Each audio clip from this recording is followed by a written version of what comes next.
चलिए हम गायक अंकित राज परदेसी आज रोवसवन के बीच एगो लोकगीत प्रस्तुत करता नहीं। और कोनो गलती हो जाए तो अपना घर के छोट बालक समझ के माफ करो। होते सवेरे मुर्गवा बोले, होते सवेरे मुर्गवा बोले, गोरी खींच चदरी के कोर हो, गोरी खींच चदरी के कोर, ए सैया उठिना बियान भइले भोर, ए सैया उठिना बियान भइले भोर, ए सैया उठिना बियान भइले भोर, ए सैया उठिना बियान भइले भोर। होत सवेरे मुर्गवा बोले,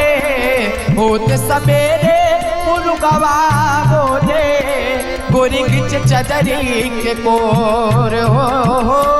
गोरी खींच चदरी के कोर, हे सैया उठिना बियान भइले भोर, हे सैया उठिना बियान भइले भोर, हे सैया उठिना बियान भइले भोर, हे सैया उठिना बियान भइले भोर।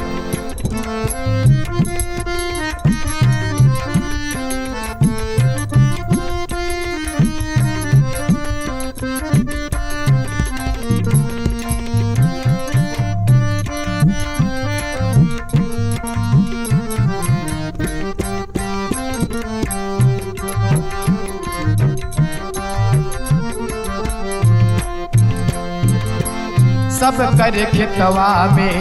बिया गिर गईले, आपन खेतवा भील न जोतैले,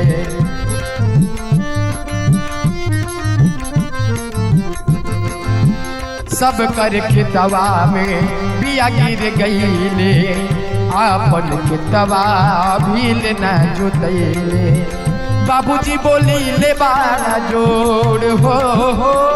बाबूजी बोली ले बाड़ा जोड़, हे सैया उठिना बियान भइले भोर, हे सैया उठिना बियान भइले भोर, हे सैया उठिना बियान भइले भोर, हे सैया उठिना बियान भइले भोर।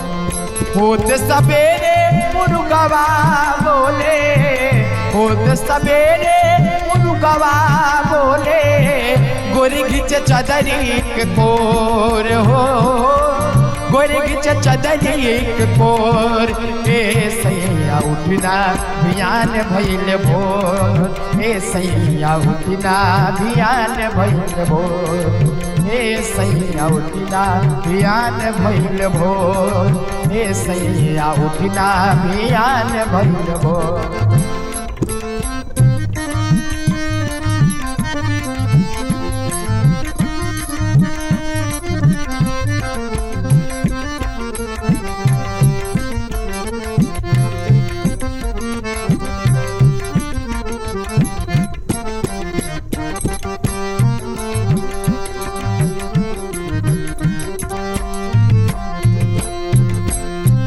तो बताई के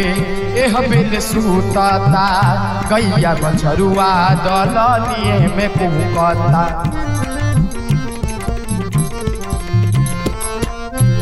तो बताई के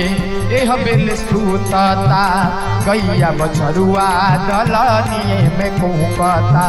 बाबूजी बोली ले बाड़ा जोड़ हो,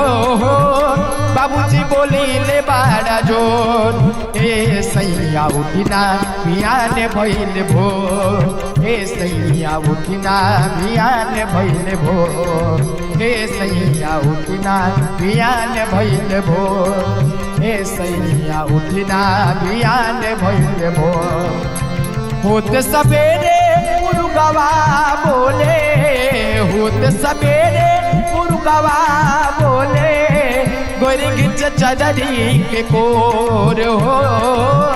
गोरी गिच चदरी के कोर ए सैया उठिना बिहान भइल भोर ए सैया उठिना बिहान भइल भोर ए सैया उठिना बिहान भइल भोर ए सैया उठिना बिहान भइल भोर ए सैया उठिना बिहान भइल भोर ए सैया उठिना बिहान भइल भोर ए सैया उठिना बिहान भइल भोर ए सैया उठिना बिहान भइल